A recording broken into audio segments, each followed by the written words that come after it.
प्रिय बंधुओं नमस्कार। आज हम चर्चा करेंगे सर्वाधिक गुण से भी अति गुण विषय भगवान कौन है। यह अत्यंत गुण विषय है, इसलिए बहुत ही ध्यान से आपको यह वीडियो सुनना होगी, क्योंकि जिसमें बुद्धि है वह थोड़ा, लेकिन जिसमें सद्बुद्धि है वह इसको पूरी तरीके से समझ पाएगा। इसलिए बहुत ध्यान से सुनिए। भगवान को जानने के लिए भगवान के विभिन्न स्वरूप हैं। जैसे हमें कोई वस्तु जानना है, जो है उसे जानने के लिए वह जिस रूप में है उसके स्वरूप को समझना होगा। अर्थात यदि हमें जानना है तो जानने के लिए बुद्धि का उपयोग किया जाता है, और बुद्धि ज्ञान के द्वारा जानती है। मानने के लिए अनुभव लगता है, वह विषय अलग है, अर्थात उस पर चर्चा बाद में करेंगे। भगवान के स्वरूपों के विषय में चर्चा बाद में करेंगे। पहले हम चर्चा करते हैं कि भगवान क्या है। भगवान, इसको जानने के लिए हमें वेदों को, शास्त्रों को, पुराणों को, इनको जानना होता है, क्योंकि वेद ही भगवान का ज्ञान स्वरूप है, और ज्ञान से ही हम किसी को जान सकते हैं। इसके लिए मैं आपको एक उदाहरण देता हूँ रामचरितमानस का। रामचरितमानस के विषय में कहा गया है कि चारों वेद, पुराण, अष्टदश, 6 शास्त्र, शव ग्रंथन को रस। इस प्रकार से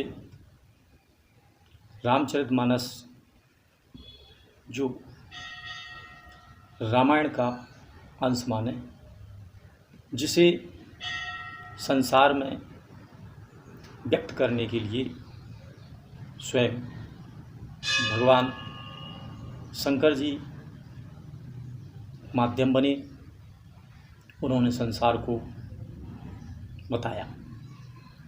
तो उसमें एक दृष्टांत आया है कि राजा मनु या अपनी शरीर की अवस्था के चतुर्थ काल में, अर्थात चतुर्थ अवस्था में, वृद्धावस्था में प्रवेश करने लगे, तो उन्होंने सोचा कि यह जीवन हरि की आराधना के बिना ही गुजर गया, अतः अब मैं हरि की आराधना करना चाहता हूँ।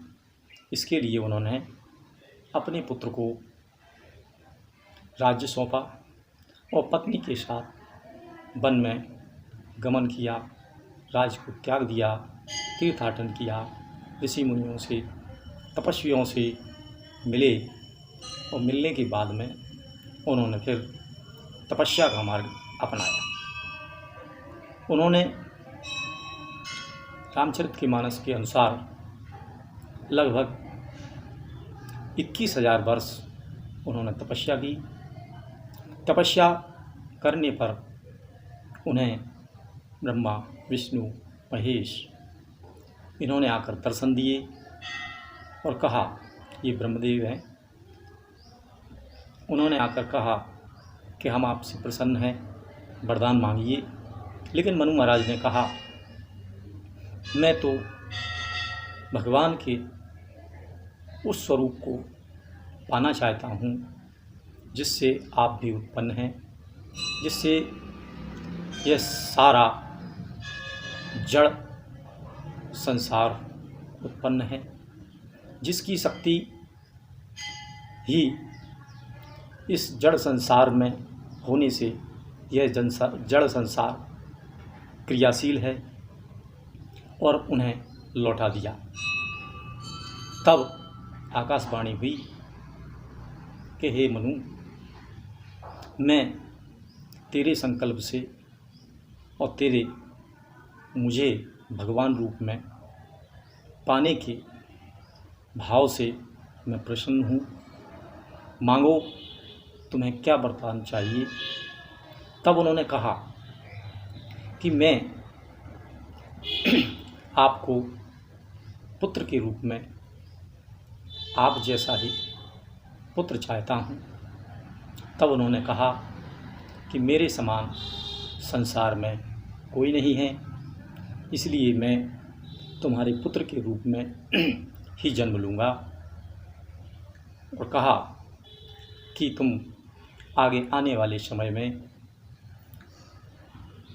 दशरथ के नाम से उत्पन्न होगे और मैं तुम्हारे पुत्र के रूप में जन्म लूँगा। अतः फिर उन्होंने राम के रूप में जन्म लिया, अर्थात राम हरि का ही अवतार हैं। वे भी अंश अवतार हैं, पूर्ण अवतार नहीं हैं। पूर्ण रूप तो हरि ही हैं, अर्थात भगवान पूर्ण है और यह सारा संसार जो चलता है यह भगवान की ही नियमों से चलता है, उसी से बनता है, उन्हीं नियमों से चलता है और उन्हीं नियमों से वास होता है। अर्थात भगवान का साकार और जो सगुण स्वरूप है वह हरि हैं और अन्य स्वरूपों से पुराणों में व्याख्या की गई है। रामचरितमानस में राम स्वरूप की व्याख्या की गई है, अर्थात यह वेदों के, शास्त्रों के, संतों के और ब्राह्मणों के अनुभव के आधार पर यह मैंने बात आपको बताई है। यदि इसी बात को आप और व्यवहारिक रूप में जानना चाहें तो भगवान परमात्मा का वह स्वरूप है जो संसार को उत्पन्न करता है, उसे चलने की शक्ति देता है, वही उसका विनाश करता है और उसके संचालन के नियम भी वही बनाता है। अर्थात भगवान वह है जो इस संसार को बनाता है, चलाता है और अंत में जो भगवान में ही विनाश के रूप में समा जाता है। अतः ऐसी शक्ति जो पूर्ण है, लेकिन परम तत्व से जानने के लिए योगी बनना पड़ता है, ज्ञानी बनना पड़ता है। भगवान तत्व से जानने के लिए भावों की शुद्धि करना पड़ती है और ज्ञान के द्वारा जानने के लिए वेद और शास्त्रों को जानना पड़ता है तथा अनुभव से जानने के लिए भक्त बनना पड़ता है। भक्त बनने के लिए हमें गुरु बनाना पड़ता है। गुरु के वाक्य को ब्रह्म वाक्य मानना पड़ता है। जो गुरु के वाक्य को ब्रह्म वाक्य मानते हैं वही पहले ज्ञानी बनते हैं, फिर भक्त बनते हैं और अंत में उनको परमात्मा के जिस स्वरूप को वे पाना चाहते हैं वह स्वरूप उन्हें प्राप्त हो जाता है। परमात्मा परम तत्व से जानने के लिए योग और ज्ञान का सहारा लेना पड़ता है, अर्थात विस्तृत जानकारी के लिए आप प्रकृति के प्रकार, भगवान के प्रकार, परमात्मा के प्रकार इस वीडियो को देखें। परम रूप से भगवान सर्वव्यापी है, कण कण में व्याप्त है और वही निर्गुण है, निर्गुण रूप से निर्गुण है, सगुण रूप से सगुण हैं, सगुण रूप से साकार भी हैं और निराकार भी हैं। विस्तृत जानने के लिए भगवान के प्रकारों के विषय में जानें, इसके लिए एक वीडियो आपके लिए बनाई है। भगवान को सूक्ष्म रूप से जानने के लिए, या ये कहें कि ज़्यादा विस्तार में न जाकर सामान्य रूप से जानने के लिए, मैं आपसे ये कहूँगा कि परमात्मा का वह स्वरूप जो जीव और माया के द्वारा किए गए कर्म के फल से जो यह संसार बनता है, चलता है और विनाश को प्राप्त करता है, उस कर्म के फल को जो बदलने की सामर्थ्य रखता है, वही भगवान है। उसकी जो शक्ति है वही भगवती है। अंत में मैं यही कहूँगा कि भगवान को हर जीव अपनी अपनी सामर्थ्य के अनुसार ही समझ पाता है, अर्थात सामर्थ्य से ज़्यादा कोई कार्य नहीं होता है, सामर्थ्य भी भगवान ही देता है।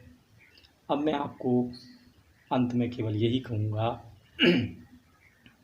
कि भगवान वह है जो सर्वशक्तिमान है, वेदों के अनुसार जो है और नहीं है वह परमात्मा का ही स्वरूप है, अर्थात नहीं में से ही है उत्पन्न होता है और नहीं में ही यह है समा जाता है।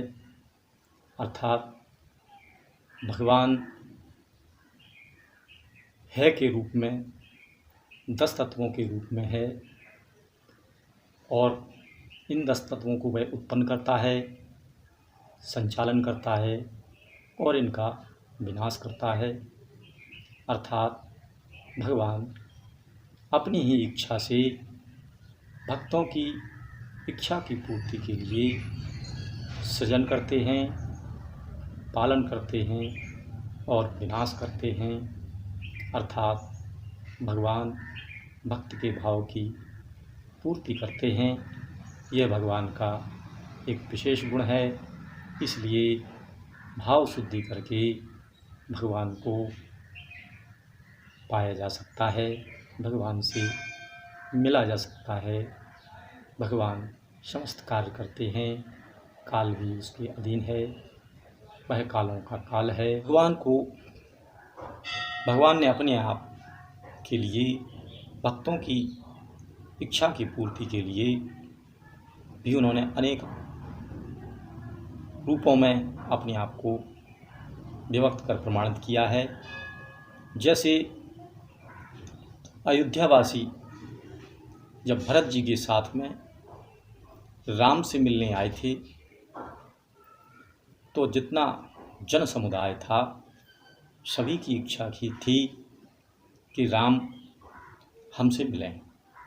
अतः राम ने एक ही समय में अपने आप को अनेक रूपों में व्यक्त करके सभी जन समुदाय के साथ एक ही समय में गले मिले थे। इसी प्रकार कृष्ण जब महाभारत की लड़ाई को संपूर्ण करके लौटे थे तब उनकी 16,108 पत्नियों की इच्छा थी कि कृष्ण पहले हमसे मिलें, तो उन्होंने द्वारका में आकर अपने आप को 16,108 रूपों में विभक्त करके सभी पत्नियों से एक ही साथ मुलाकात की थी, उनसे मिले थे। जय श्री राम। एको हम द्वितीय न आस्ति, इसके लिए एक उदाहरण देते हैं कि जब अर्जुन के दिमाग के मस्तिष्क में, बुद्धि में शंका थी कि परमात्मा सर्वव्यापक कैसे है, परमात्मा जब सर्वव्यापक है तो यहाँ तो अकेला सारा संसार दिख रहा है और उसके अंदर वह दिख रहा है। तब श्री कृष्ण ने अपना विराट रूप दिखाकर अखिल ब्रह्मांड को अपने शरीर के अंदर कृष्ण के लिए दर्शन कराए थे। इसी प्रकार माता कौशल्या को अपने मुख के अंदर अखिल ब्रह्मांड के भगवान राम ने दर्शन कराए थे। माता यशोदा को भी मिट्टी खाकर और मुंह के अंदर अखिल ब्रह्मांड के दर्शन कराकर उन्हें भी अपने सर्वव्यापक रूप का दर्शन कराया था।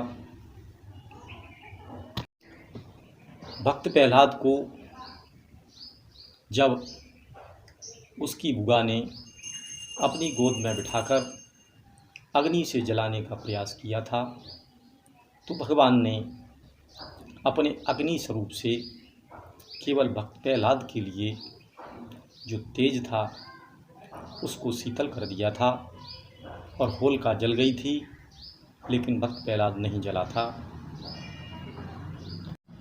मीराबाई को भगवान ने अपनी महिमा, अपना प्रभाव मीराबाई की रक्षा के लिए दिखाया था। और जब उसके पति राणा जी ने उसको विष दिया था तो उस विष को उन्होंने प्रभावहीन करके और उन्हें बताया था कि आप यह पिएं तो इसका प्रभाव आपके शरीर पर नहीं होगा। और मीराबाई ने उस विष को पीकर अपने शरीर को बहुत समय तक जीवित भी रखा था और मृत्यु को प्राप्त नहीं हुई थी। इसी प्रकार भगवान शंकर जी ने अपने भक्तों की कृपा के लिए, रक्षा के लिए समुद्र मंथन के समय जब हलाहल विष की उत्पत्ति हुई थी तो उन्होंने उसको धारण करके सभी की रक्षा की थी और उसके प्रभाव को निष्क्रिय कर दिया था। अर्थात प्रकृति के निर्माण संचालन के लिए जो नियम भगवान बनाते हैं उनको वह अपने अनुसार बदल भी लेते हैं। जैसे आपको एक और उदाहरण दिया जाए कि संसार में मृत्यु अटल सत्य है और इसके लिए यदि आप देखें तो हमारे यहाँ एक मार्कंडेय ऋषि जी हुए हैं, उनकी आयु 11 वर्ष 5 माह निर्धारित थी, जिन्हें भगवान शंकर जी ने, शिव जी ने आशीर्वाद देकर चिरजीवी बनाया, अर्थात उनकी उम्र को बढ़ाया। इससे यह सिद्ध होता है कि भगवान कालों के काल हैं, समय उनके अधीन है। अर्थात संसार की जो माया है वह माया उनकी इच्छा का पालन करती है, जिससे संसार बनता है, चलता है और विनाश को प्राप्त होता है। आपको एक जड़ जगत का भी उदाहरण देता हूँ कि जब तुलसीदास जी मथुरा वृंदावन दर्शन के लिए गए थे तो उन्होंने अपने प्रभु से कहा था कि प्रभु, कित मुरली कित चंद्र का, और कित गोपिन को संग। अर्थात प्रभु, मैं आपके इस स्वरूप को नहीं जानता, मैं आपके जिस स्वरूप को जानता हूँ उसी स्वरूप का मैं दर्शन करना चाहता हूँ। तो जो पत्थर की मूर्ति कृष्ण भगवान की जो मुरली लिए खड़ी थी, उस मूर्ति ने धनुष बाण को धारण करके और राम रूप में तुलसीदास जी को दर्शन दिए थे। अर्थात जड़ के नियम हैं अपरिवर्तनशीलता का, उसे भी उन्होंने अपने भक्त के लिए शिथिल किया था। हमारे जो वेद है वह ब्रह्म की वाणी है, उससे संसार कैसा है, क्या शक्ति है, इसको जाना जा सकता है। उपनिषद हैं वह ब्रह्म के स्वरूपों की विशेष व्याख्या करते हैं। जो हमारे पुराण हैं वह सनातन धर्म का इतिहास है, अर्थात जो भी घटनाएं सृष्टि के निर्माण से अभी तक घटी हैं वह उनमें वर्णित हैं। हमारे जो शास्त्र हैं वह संतों के, अर्थात जिन्होंने भगवान को प्राप्त किया था, उनके अनुभवों का वर्णन शास्त्रों में है। जय श्री राम।